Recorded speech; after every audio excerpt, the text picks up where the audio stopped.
बिस्मिल्लाहिर्रहमानिर्रहीम। अस्सलाम वालेकुम। कैसे हैं आप सब। आज हम बनाएंगे खीर सवैयाँ। खीर सवैयाँ बनाने के लिए चावल लिए मैंने 1/4 कप, सवैयाँ ली मैंने आधा कप, चीनी ली 1 कप, बादाम गार्निश करने के लिए 1 लीटर दूध लिया मैंने। चलें शुरू करते हैं। सबसे पहले देचकी में दूध शामिल करेंगे।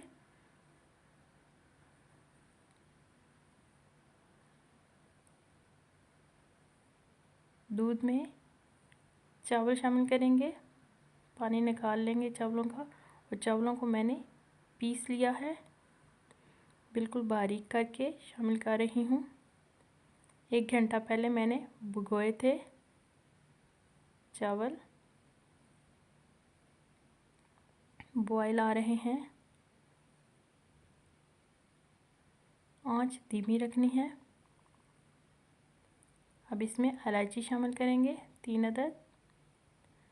अलग से देचकी में मैंने ऑयल शामिल किया 1 चम्मच, उसमें सवैयाँ मैं फ्राई कर रही हूँ हल्की गोल्डन। सवैयाँ अब दूध में शामिल कर देंगे। चावल हमारे गल गए हैं, अब इसमें सवैयाँ गिला लेंगे।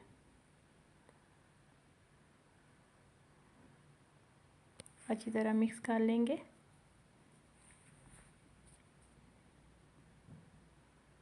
बॉयल आ रहे हैं सवैयाँ और चावल गल चुके हैं।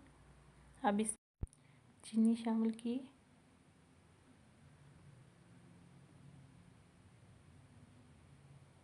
दो मिनट के लिए पकाएंगे ताकि चीनी अच्छी तरह मिक्स हो जाए। ये देखिए जी, खीर सवैयाँ हमारी तैयार है। बहुत ही आसान रेसिपीज़ है, आप भी घर में ट्राई कीजिएगा और बताइएगा कैसी बनी। इजाज़त चाहती हूँ। अल्लाह हाफिज़।